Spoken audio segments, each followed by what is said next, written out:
లేదండి, మీడియా ఎట్టి పరిస్థితుల్లో మేము తప్పుపడ్డాం. ఎందుకంటే మీ దగ్గరికి అందరూ వచ్చి మీకు చెప్పాలనేది ఏం లేదు. మీ దగ్గరికి ఎవరు వస్తారో వాళ్ళ వివరణ మీరు తీసుకుంటారు. తీసుకున్న తర్వాత దానికి సంబంధించి ఏదైనా మా డిపార్ట్మెంట్ కి సంబంధించి ఏదైనా ఆరోపణలు ఉంటే వివరణ తీసుకోమని మాత్రమే మేము కోరుతా ఉన్నాం. ఇప్పుడు మరియమ్మ తప్పు చేసినట్టు సార్, మీడియా తప్పు చేసినట్టు. మీడియా తప్పు చేసింది, మరియమ్మ తప్పు చేసిందని మరియమ్మ మీద కేసు ఉందండి మా దగ్గర. గతంలో ఎప్పుడు లేదు సార్, మీడియా ఇలా చేసింది గతంలో ఎప్పుడు లేదు, ఇప్పుడు ఎందుకు ఉంది? ఏ ఇన్సిడెంట్ కి ఆ ఇన్సిడెంట్ గురించి చెప్పగలుగుతాం కానీ మేము జనరలైజ్ చేసి మాట్లాడలేము కదా, గతము ముందు అనే దానికి. గతంలో ఎప్పుడు లేదు సార్, మీడియా అనేది పోలీసు కొన్నిసార్లు వ్యక్తులు ప్రవర్తించే విధానాన్ని బట్టి కొంత కమ్యూనికేషన్ గ్యాప్ ఉంటాయి, కొన్నిసార్లు అపోహలు వస్తాయి. కాలక్రమేణా ఎవరు కరెక్ట్ కాదని చెక్ చేసుకోవటమే కదా మరి ఎవరు చేయాల్సిందే. ఎవరు వృత్తిలో మా దగ్గరకు వచ్చి కంప్లైంట్ ఇస్తారండి, మేము ఎఫ్ఐఆర్ రిజిస్టర్ చేస్తాం, ఆయన ఫిర్యాది, మేము ఇన్వెస్టిగేషన్ చేసిన తర్వాత కొన్నిసార్లు ఆ కేసు తప్పని తేలుతుంది, తప్పని తీసేస్తాం. రుజువైందని కోర్టులో ఛార్జ్ షీట్ వేస్తాం. అంతే తప్ప మా దగ్గరకు వచ్చిన ప్రతి ఒక్కళ్ళు కరెక్ట్ అని కాదు కదా. కాకపోతే మాకు న్యాయ విచారణ అది ప్రాసెస్.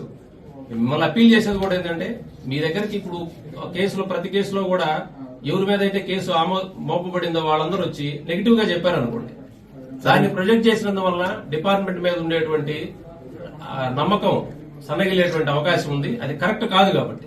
సార్ ఇంకొక చిన్న మాట ఏంటంటే, నిన్నటి వీడియోలో మీరు చెప్పారు ఏదో లో వాల్యూమ్ లో అది ఆగిపోయింది, కానీ మీరు అంటే మీరు కూడా వినుంటారు.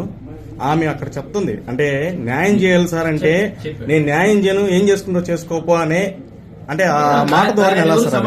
ఇప్పుడు ఒక మహిళతో మాట్లాడేటప్పుడు అది ఉండాలి కదా సార్. మామూలుగా ఇప్పుడు మన ఎస్పీ మేడం మహిళ, అలాగే మన హోమ్ మినిస్టర్ గారు మహిళ, ఇక్కడికి ఉండే సిట్టింగ్ ఎమ్మెల్యే గారు మహిళ, ఒక మహిళతో మాట్లాడేటప్పుడు కూడా ఏమంటారు సంబోధించడం కూడా కరెక్ట్ గా ఉండాలి కదా. దానిని ఎవరు మేము సమర్థించడం లేదు. దాని మీద ఆల్రెడీ మా డిపార్ట్మెంట్ లో ఎస్పీ మేడం గారు ఎంక్వైరీ ఆర్డర్ చేశారు, ఎంక్వైరీ జరుగుతూ ఉంది.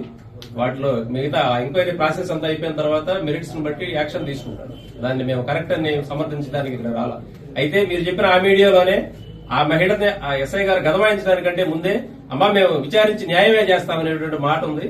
మీరు మళ్ళీ వినొచ్చు, వినిపించమంటే కూడా నేను ఇప్పుడు వినిపిస్తాను. దీనిలో ఒకసారి వినిపించండి, ఎందుకంటే అదైతే లేదు. మీరు ఒకసారి వినిపించండి. ఒక సెకండ్ దయచేసి. ఇది మన శ్రీను పెట్టింది.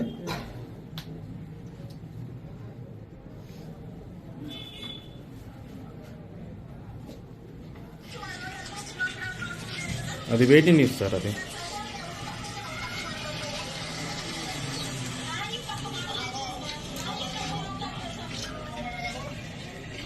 అక్కడక్కడ న్యాయం చేస్తాను చెప్పలేదు సార్.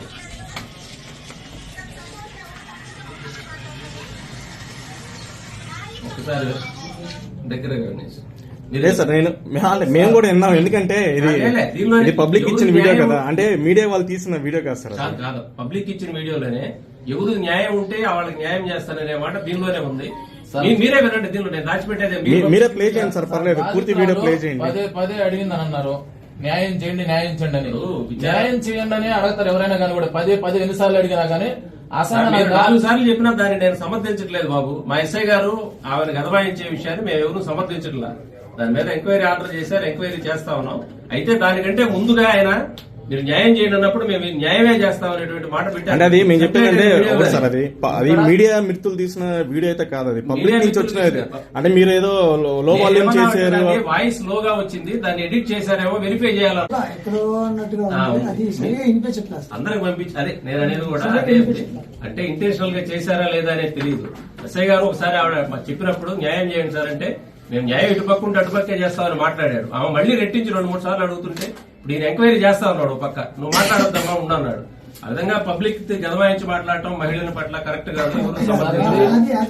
అయితే దాని గురించి నేనేమి అది అన్డౌటెడ్లీ అది అంటే ఫ్రెండ్లీ పోలీసింగ్ అని చెప్పి ఎస్పీ గారు చెప్పారు కదా సార్. ఇది ఫ్రెండ్లీ పోలీసింగ్ కి కరెక్ట్ గా లేదనేది ఏమన్నా రాసింది కూడా, అంటే మీడియా మిత్రులు ఎవరైతే రాశారో కూడా ఈ ఫ్రెండ్లీ పోలీసింగ్ కి అసలు మహిళతోనే ఇట్లా బిహేవ్ చేస్తున్న ఎస్ఐ మీద ఎట్లాగనేది దాని మీద ఆల్రెడీ ఎంక్వైరీ జరుగుతూ ఉందండి. ఎస్ఐ గారి మీద కూడా విచారణ చేయమని చెప్పారు, ఎంక్వైరీ జరుగుతూ ఉంది. ఎంక్వైరీ అయిపోయిన తర్వాత అది అవుట్కమ్ ఏంటనేది మళ్ళీ మీడియాకి చెప్తాం కదా, ఖచ్చితంగా డిపార్ట్మెంట్ లో ఏం జరిగింది అనేది చెప్తాం. సార్ లో వాయిస్ లో వచ్చింది కదా, పర్టికులర్ గా మాట్లాడుతుండేది. అక్కడ ఎక్కడ కూడా రెస్పెక్ట్ అనేది ఒక మహిళకి ఇవ్వలేదు. ఇప్పుడు మహిళ మీద ఇవ్వలేదన్నా కదా సార్, అదే న్యూస్ రాసింది. ఇప్పుడు అక్కడ దౌర్జన్యంగా మాట్లాడతాడు, నువ్వేం చేస్తావు అనేది. ఆ వెర్షన్ ని మేము ఎప్పుడు కూడా దాన్ని సమర్థించలేదు, అది కరెక్ట్ అని చెప్పలేదు. దాని మీద ఎంక్వైరీ మహిళలు అసలు పోలీస్ స్టేషన్ గానీ పోలీసులకు గానీ ఎందుకు చెప్పుకుంటారు? సమస్య పరిష్కరించుకోవాలని చెప్తారు సార్. దాన్ని అంటే ఇప్పుడు ఒక కేసు రిపోర్ట్ అయింది, విచారణలో భాగంగా ఎస్ఐ గారు అక్కడికి వెళ్లారు, వాళ్ళ వెర్షన్ విన్నాడు. ఇప్పుడు ఆ వీడియోలో ఉండేటువంటి మహిళ ఆ కేసులో ఆరోపించబడినటువంటి వ్యక్తి అక్యూజ్డ్ వేరే వాళ్ళు కూడా విచారించి మాట్లాడుతూ ఉన్నప్పుడు పదే అంతరాయం కలిగించేటప్పుడు అతను కోపడ్డాడు. అది కరెక్ట్ గా ఎస్ఐ పార్ట్ లో, బట్ అది సిచ్యువేషన్ ఎంక్వైరీ చేస్తా ఉన్నాడు కదా సీట్లు, మిగతా అవి కూడా ఉన్నాయి. అంతరాయం కలిగించేంత ఇదిగైతే వినిపించని కూడా వినిపించలేదు. అన్ని మీరే జడ్జిమెంట్ చెప్పేస్తామంటే మేమేం మాట్లాడతాం? అంతరాయం గురించి వినిపించలేదని ఇప్పుడు మా దగ్గర ఫిర్యాదు ఉన్నది నిజం కాదా? ఎస్ఐ గారు ఎంక్వైరీ పోయింది నిజం కాదా? చుట్టుపక్కల జనాలందరూ లేరా? ఇంకా పక్కన పెడితే బాధితులతో ప్రవర్తించిన తీరు కరెక్ట్ కాదు అనేది మీరు చెప్పేది. దాని మీద ఆ సిబ్బంది కూడా సరిపోరు తీర ప్రాంతంలో మాకు అనిపిస్తుంది. సార్ ఇక్కడ జరిగింది మండలం హెడ్ క్వార్టర్స్ లో, అందులో స్టేషన్ కి ఒక దాని మీద ఎంక్వైరీ చేస్తున్నాం. ఇది ప్రజల అభిప్రాయం ఏంటంటే ఖచ్చితంగా ఎస్ఐ గారి పాత్రతోనే ఇది జరిగింది అన్ని విషయాలు అన్ని యాంగిల్స్ లో క్లియర్ కట్ గా వస్తుంది. దాని మీద ఈ రోజు వరకు ఒక్క దాంట్లో వీడియోలో ఉన్న వాళ్ళ మీద ఎటువంటి వాళ్ళ మీద కేసులు గానీ ఏది నమోదు చేయలేదు అనేది ప్రజల్లో ఒక ప్రజల్లో ఉండే అపోహలన్నీ కూడా తొలగిస్తాం క్లియర్ కట్ గా. దాని మీద ఎంక్వైరీ జరుగుతూ ఉంది. ఎంక్వైరీ అయిపోయి మేము ఒక ఒపీనియన్ కి ఎవిడెన్స్ కోసం మేము ఊరికే ఎవరు కనపడితే వాళ్ళు పెట్టేది కాదు కదా. మేము ఏ పని చేసినా గానీ కోర్టుకు సబ్మిట్ చేసేదే ఉంటుంది, సాక్ష్యాలు కావాలి కాబట్టి ఆ సేకరించే పనిలో అయిపోయిన తర్వాత లీగల్ యాక్షన్ తీసుకుంటాం. సార్ ఇంకోటి ఏంటంటే ఎప్పుడైనా పోలీస్ శాఖ మీద ఆరోపణలు వచ్చినప్పుడే సీఏ గారు వచ్చి ప్రెస్ మీట్ పెడతారు, కానీ లా అండ్ ఆర్డర్ లో ఏదైనా జరిగినప్పుడు మాత్రం సీఏ గారు ప్రెస్ మీట్ పెట్టరు. అదే విషయం కూడా కోడి పందాల్లో కూడా జరిగింది. పర్సనల్ ఒపీనియన్ ఎందుకు సార్? కోడి పందాలు జరిగి కూడా 4 రోజులు అవుతుంది, ఇంతవరకు మీరు వచ్చి ప్రెస్ మీట్ పెట్టలేదు. ఈ రోజు వచ్చి మేము అడిగితే మీరు చెప్తున్నారు, కానీ ఏ రోజైనా మీరు జరిగిన మరుసటి రోజు వచ్చి ప్రెస్ మీట్ పెట్టారా? అంటే పోలీస్ శాఖ మీద నిన్న న్యూస్ వచ్చింది కాబట్టి ఏదైనా వచ్చింది కాబట్టి మీరు వచ్చి పెడతారా అంటే అందరూ చెప్పుకుంటాను. ఎందుకంటే సీఏ గారు ఎప్పుడైనా ఎస్ఐ గారి మీద ఏదైనా మీడియాలో వస్తే తప్ప సీఏ గారు రారు. ఇప్పుడు ప్రజలు అనుకుంటున్నారని అనవసరం లేదు. ప్రజల్లో నువ్వు కూడా ఒకటే నా అభిప్రాయం ఇట్లా ఉంది సార్ అంటే కూడా నేను ఆన్సర్ చెప్తాను. నా బాధ్యత నా మీద ఉంది. ఏంటంటే ఈ పోలీస్ స్టేషన్ కి సంబంధించి ఇమీడియట్ సూపర్వైజింగ్ ఆఫీసర్ నేను కాబట్టి ఇక్కడ పోలీసు వ్యవహారానికి సంబంధించి ఏదో వచ్చినప్పుడు వివరణ ఇవ్వాల్సిన అవసరం నా మీద ఉంది. ఇప్పుడు మీకు తెలియదు ఇంటర్నల్ గా ఇప్పుడు ప్రతిరోజు ఈ స్టేషన్ లో ఏం జరుగుతుందనే క్రైమ్ వివరాలు మా దగ్గరకు వస్తాయి. ఇక్కడ ఏం జరిగిందనేది మేము మా సోర్సెస్ ద్వారా తెప్పించుకుంటా ఉంటాం. దాని మీద ఇంటర్నల్ గా వాళ్ళకి మెమోలు ఇష్యూ చేస్తా ఉంటాం, ఎంక్వైరీ చేస్తాం, కేసులు పెట్టిస్తాం, అన్నీ తెలుస్తాం. అన్ని మీడియాకి చెప్పాం కదా. మీడియాకి చెప్పాల్సిన అవసరం వచ్చినప్పుడు లేకపోతే ఆ సందర్భాన్ని బట్టి పిలిచి మీతో షేర్ చేసుకుంటాం తప్పితే మా రోజువారీ వ్యవహారాలు మేము మీడియాతో షేర్ చేసుకోలేము. అదే సార్, అంటే జరిగి కూడా 5-6 రోజులు అవుతుంది, ఇంతవరకు సీఏ గారు వచ్చి ప్రెస్ మీట్ పెట్టలేదని చెప్పి. అంటే ఇప్పుడు ఈ రోజు ఏదో పోలీస్ శాఖ మీద ఒక ఆరోపణ వచ్చింది కాబట్టి సీఏ గారు పరిగెత్తుకుంటూ వచ్చి ప్రెస్ మీట్ పెట్టారని నిజంగా అట్లే ఉంది సార్. ఎందుకంటే ఇంతకు ముందు కూడా ఒక సందర్భం అలాగే జరిగింది. ఖచ్చితంగా చెప్పాం కదా, పోలీస్ డిపార్ట్మెంట్ కి సంబంధించి ఏదైనా ఒక ఎలిగేషన్ వచ్చినప్పుడు దానికి సంబంధించి వివరణ ఇవ్వటం ఈ స్టేషన్ ఇన్ఛార్జి సీఏగా నా బాధ్యత. దానికోసం ఇస్తాం. మా ఇక్కడ జరిగేటువంటి నేరాలు క్రైమ్లకు సంబంధించి ఏమి యాక్షన్ తీసుకుంటున్నారు ఏమనేది మా రొటీన్ అడ్మినిస్ట్రేషన్ లో మేము రిటర్న్ గానే అందరికి ఇన్స్ట్రక్షన్స్ ఇస్తాం, డేటా తెచ్చుకుంటాం, కేసులు పెడతాం.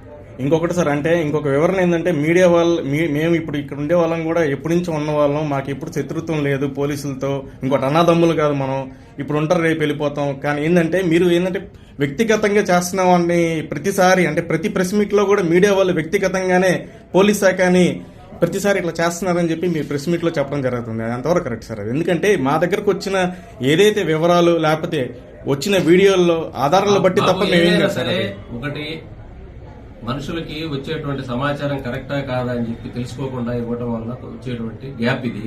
దానికి మేము చెప్పేది కూడా అందరిని ఉద్దేశించి అంటున్నా. ఇప్పుడు మా పోలీస్ స్టేషన్ లో పనిచేసే సిబ్బంది ఒకళ్ళు తప్పు చేశారనో ఎట్లా ఉంటుందో అట్లానే మీడియా గ్రూప్ లో ఉండే వ్యక్తి కూడా ఒకళ్ళు పొరపాటు పడి ఉండొచ్చు. దాన్ని సరి చేసుకోమని మాత్రమే నేను రిక్వెస్ట్ చేశాను తప్పితే మీరు తప్పు చేశారు, మీరే నేరం చేశారు అట్లాంటి మాటలు ఎప్పుడు మాట్లాడాలా మీరు చెక్ చేసుకుని కావాలండి. వాళ్ళ దగ్గర వచ్చిన సమాచారాన్ని క్లారిఫై చేసుకోకుండా ఇచ్చినందువల్ల ఈ ఇబ్బంది వస్తుంది. దయచేసి క్లారిఫై చేసుకోండి అని మాత్రమే చెప్తున్నాం.